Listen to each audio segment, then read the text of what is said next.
Halo Sobat Entrepreneur, selamat pagi, Selamat siang, selamat sore, dan selamat malam. untuk kalian semua dimanapun kalian berada. Balik lagi bersama saya Raffi Dan saya Aina, dalam Inspire Podcast pada segmen Beko. bincang ekonomi. Nah, pada segmen Bincang Ekonomi kali ini kita bakal ngebahas tentang apa nih, Aina?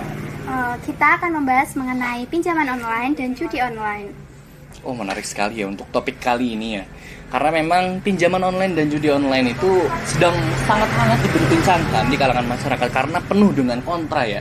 Karena sangat merugikan baik untuk masyarakat, individu maupun untuk negara itu sendiri. Nah, terkait dengan pinjaman online dan judi online, menurut Aina, kira-kira motivasi atau penyebab mereka ngelakuin dua hal tersebut itu apa?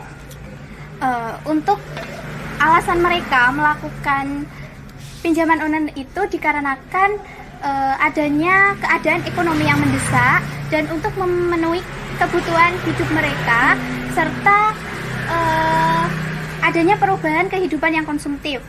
Selain itu, pinjaman online itu uang ataupun dananya akan dicairkan secara cepat sehingga hal tersebut dijadikan solusi bagi masyarakat untuk mengatasi keuangan mereka.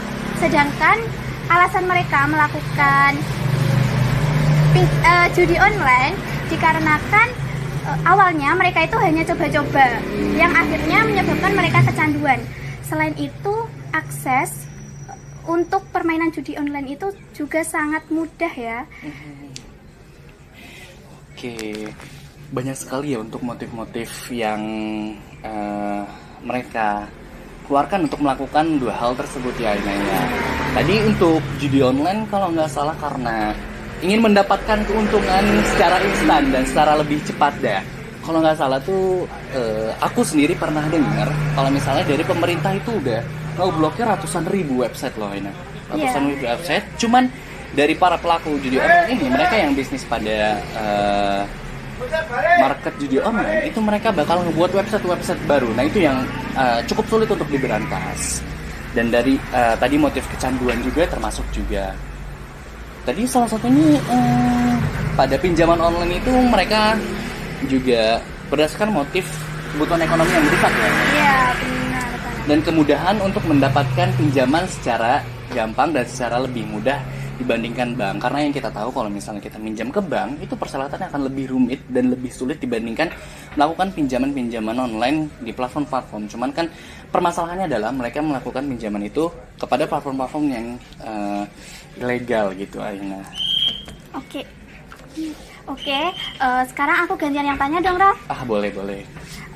Apa sih kerugian yang mereka rasakan akibat melakukan pinjaman online ataupun judi online?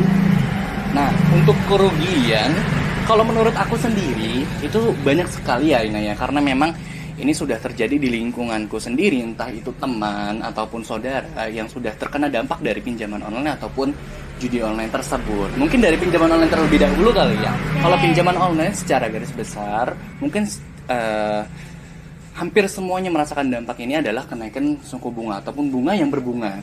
Jadi ketika mereka melakukan pinjaman di bulan pertama, mereka akan mendapatkan bunga yang berkali-kali lipat lebih tinggi di bulan selanjutnya, bahkan di bulan selanjutnya lagi.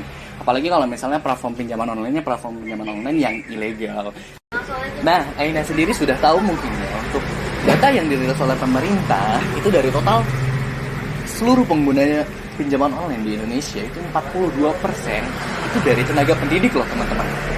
Sangat miris bukan? Karena ya kita sudah menggaung-gaungkan tentang Indonesia Emas tahun 2024, sedangkan tenaga pendidik kita pun melakukan pinjaman online secara ilegal. Namun kita nggak bisa ngelihat secara sebelah mata ya Ina ya, karena memang mereka melakukan seperti itu pun dengan berbagai alasan yang mendesak, karena kebutuhan ekonomi, karena ya kita tahu sendiri gaji dari guru honorer pun dibilang cukup ya kurang ya mungkin Aina untuk memenuhi kebutuhan keluarganya ataupun kehidupannya sendiri. Makanya ya mungkin perlu sinergi antara pemerintah, masyarakat maupun pihak terkait untuk menemukan solusi terkait permasalahan tersebut. Nah, seperti itu Aina. Ternyata seperti itu ya, Raf. sangat kompleks kerugian yang diakibatkan. Nah, selain kerugian-kerugian yang telah kamu sebutkan tadi, apa sih akibat adanya pinjaman online maupun judi online? Wah, tentunya banyak sekali ya Ina ya. Kalau misalnya kita berbicara tentang akibat yang bakal dirasain oleh si pengguna dari judi ataupun pinjaman online, tentu banyak sekali ya Ina. Mungkin dari pinjaman online terlebih dahulu ya. Pinjaman online terlebih dahulu. Jadi yang sudah saya sebutkan mungkin tentang bunga berbunga. Nah, mungkin akibat yang jangka panjang ketika mereka hutangnya udah sangat numpuk ataupun tertimbun dari bunga tersebut, itu adanya tentunya kayak tagihan-tagihan yang memaksa ataupun kayak debt collector seperti itu. Nah, itu kan pasti sangat berpengaruh terhadap psikis ataupun mental si pengguna dari pinjaman online ini, yang nantinya mereka akan mengalami stres yang berkepanjangan, dan itu akan sangat merugikan untuk dirinya sendiri, bahkan untuk lingkungan sekitarnya. Sama seperti kasusnya judi online juga pun seperti itu. Bahkan judi online mungkin lebih merusak daripada pinjaman online, karena mereka bisa merugikan dari di individunya sendiri, itu bakal merugikan dari pikirannya, karena memang dia terlilit hutang yang terlalu banyak dari teman-temannya, dan bakal merugikan masyarakat yang tadi dia hutang dari masyarakat, dari teman-temannya, dari keluarga, dari sanak saudara. Hutang yang sudah terlalu menumpuk dan dia masih kecanduan untuk melakukan judi online, itu akan mengakibatkan kerugian-kerugian yang bakal dialami oleh orang di sekitarnya. Bahkan kalau misalnya dari data yang sudah dirilis oleh Kementerian Komunikasi dan Informatika, pelaporan dan analisis transaksi keuangan (PPATK), itu kerugian yang dialami oleh pemerintah dari judi online itu sekitar 20 triliun. Sangat besar kan angkanya ya. Bahkan angka tersebut juga mungkin untuk digunakan untuk bagian pendidikan ataupun digunakan untuk pendidikan yang ada di Indonesia, itu akan sangat bermanfaat ya pastinya Ina ya. Dan terlebih lagi perputaran uang yang ada di judi online yang ada di Indonesia ini angkanya mencapai 200 triliun. Itu bahkan hampir 20%-nya dari dana APBN untuk pendidikan kita loh Ina. Bahkan yang lebih miris lagi, Indonesia menjadi negara dengan peringkat nomor 1 di dunia pengguna dari judi online terbanyak di dunia. Nah, itu kan sangat miris sekali ya. Kita memimpikan Indonesia emas di tahun 2024, sedangkan kita sendiri menjadi negara dengan pengguna judi online terbanyak di dunia. Ini kan menjadi lahan bisnis bagi para pelaku bisnis yang bergerak di bidang judi online. Apalagi dari perusahaan-perusahaan, kalau nggak salah itu dari perusahaan-perusahaan Vietnam, Kamboja, itu mereka subur sekali untuk melakukan bisnis judi online di Indonesia ini. Karena memang market dari judi online di Indonesia itu sangat besar, bahkan terbesar di dunia, seperti itu Aina. Nah, untuk kerugian individu yang dirasakan oleh pengguna judi online tentunya sangat banyak sekali Aina ya. Karena memang mereka juga dapat tekanan dari luar maupun dari dalam dirinya sendiri, karena memang tanggungan-tanggungan yang dia punya itu semakin banyak. Cuman kecanduan yang dia hadapi itu nggak hilang-hilang karena judi online tersebut. Karena mereka mengimpikan keuntungan dari judi online secara instan ataupun kaya secara instan. Itu sangat merusak, karena menurut penelitian yang saya baca, itu 90% penyakit yang dialami oleh manusia itu berasal dari pikiran. Balik lagi ke pengguna judi online, kalau misalnya mereka pikirannya sangat, ya ibaratnya ruwet lah ya, itu bakal berpengaruh ke psikisnya juga, ke fisiknya pun juga bakal pengaruh. Banyak-banyak penyakit yang timbul-timbul dari pikiran-pikiran yang terlalu rumit tersebut. Bahkan mungkin banyak juga yang pengguna judi online yang mengalami gangguan kejiwaan loh ya. Itu kan sudah sulit sekali untuk disembuhkan ya. Mungkin seperti itu Aina untuk akibat ataupun kerugian yang dialami oleh si pengguna dari judi online ataupun pinjaman online tersebut. Oke nih Aina nih, sekarang aku pengen nanya balik ya terkait dengan dua hal tersebut nih Aina nih. Karena tadi udah banyak kita jelaskan tentang kerugian, tentang akibat, tentang bahkan kerugian yang dialami oleh negara maupun lingkungan sekitar kita.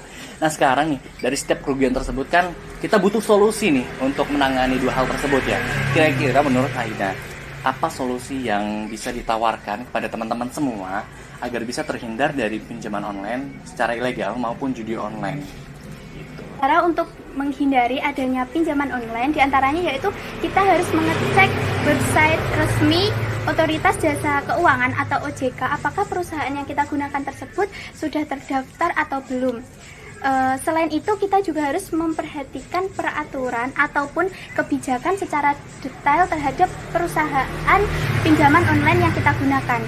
Dan untuk mengatasi kebocoran data pribadi, kita harus mengadakan legalitas dan rekam jejak digital terhadap perusahaan yang kita gunakan.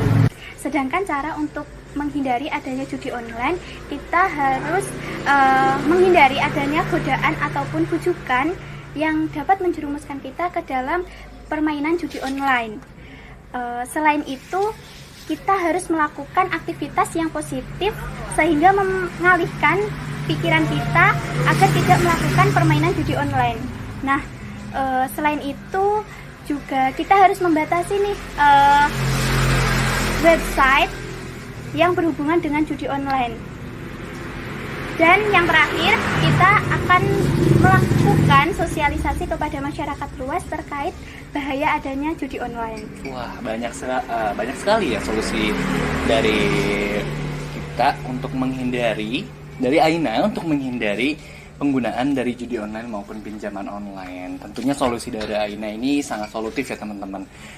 Diharapkan teman-teman juga mendengarkan solusi-solusi yang tadi sudah dijelaskan oleh Aina. Seperti itu. Dan perlu juga ya untuk sinergi dari pemerintah dan masyarakat luas untuk saling bekerja sama untuk menumpas ataupun mengurangi dari dampak-dampak ataupun penggunaan dari judi online maupun pinjaman online tersebut, Aina. Nah, sudah banyak sekali nih kita ngobrol tentang judi online maupun pinjaman online, sudah panjang lebar sekali ya. Mungkin untuk segmen bincang ekonomi pada kali ini kita cukupkan sekian kali ya, Aina ya. Cukup sampai di sini aja ya. Karena memang semuanya sudah kita bahas ya, Aina ya. Iya. Oke, sobat entrepreneur, mungkin untuk kesempatan kali ini kita cukupkan di sini. Aku Raffi Dan aku Aina. Kami pamit undur diri. Sampai jumpa di Inspire Podcast selanjutnya.